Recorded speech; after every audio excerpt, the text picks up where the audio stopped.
Yeah. You worked telecast over the weekend with Thurman. Yeah. How do he look to you? Is he back? Do you think he's back to the same Thurman?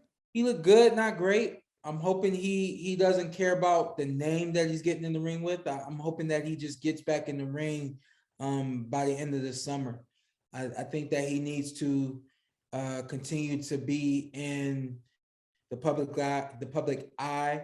I think that he needs to continue to push himself in fight atmosphere situations. I think that 3 fights in 5 years is just not enough. And I think that he's got to put him, he's how we say, learning on the job. He's got to be training and fighting like on the job. And I think that he's a fight, if not definitely, I think that he's one fight away from being able to contend with the world champions again.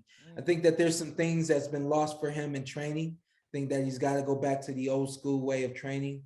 And I think that old school way of training would get him back to the old school Keith Thurman that he wants to be. Yeah, it's interesting you mentioned that, because in the post fight he brought that up, and he said like, hey, like, I'm not knocking these guys out like I used to, and I really think he said something to do with like the sprints and the explosive training that he just doesn't do, and he's like, I need to get back on that because I feel that that's really what it was. Yep, he's got to get back on that. I think that his corner, his team, they've got to be able to not only stress to him what needs to happen, but also kind of demand it from him.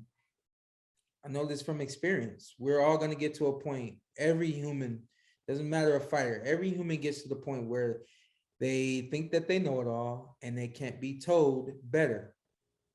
And I think that as an athlete, we all reach that point where we've gone through the training camp so many times. We know exactly what's needed in preparation for the big fights. And if there's any more that we feel we've done in the past that we don't need to do, we start to pull back and don't want to do those things anymore, So I think that Keith definitely has to have strong-willed guy in his corner that can get him to do what he needs to do. So one more, and then he should go into the Crawford fight, you think? Because there's a lot of pressure from fans. I was gonna say, yeah. If any of those big fights are offered to him now, I personally would encourage him to do it. However, if no one's wanting to get in the ring with him right now or near June, near the summertime, and obviously Villegas and Spence are taken, that I don't know if Terence Crawford, if that fight's out there for him, if that fight can happen, he should be looking at fighting, getting a good paycheck, not a great paycheck, and getting a good name, not a great name. What was the hardest punch you ever took?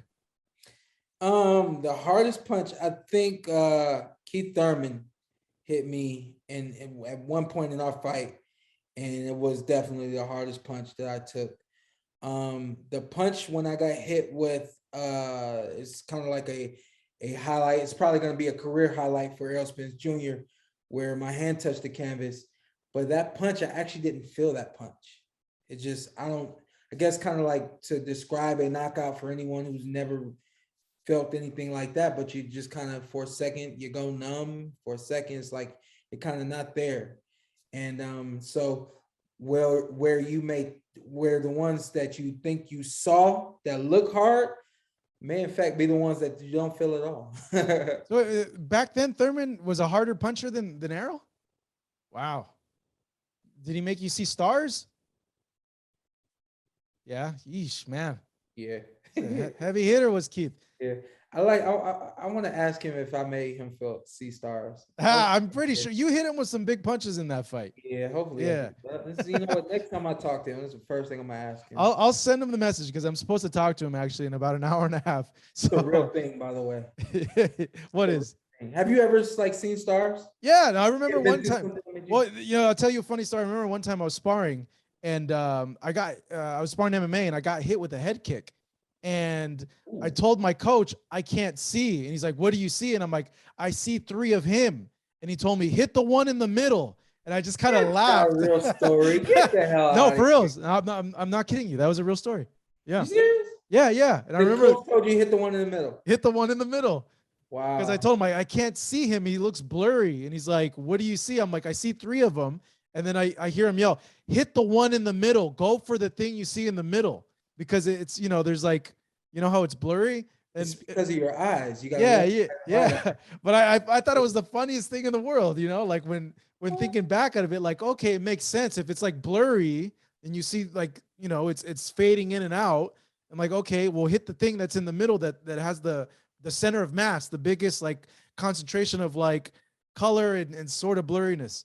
Yeah, wow. I'd have been like, no, get my headgear off, get my gloves off. I'm done. What are you Oh talking man, about? no, that MMA gym was yeah, it was a tough gym. I ended up ripping my rotator cuff there. Yep, But you're in a grinder gym. yeah, that's a story for another day. Thank you so much for watching this video, and make sure to subscribe for more videos of your favorite fighters over here on Fight Up TV, and give us a follow online as well at Fight Up TV on Twitter and on Instagram. We appreciate it, guys.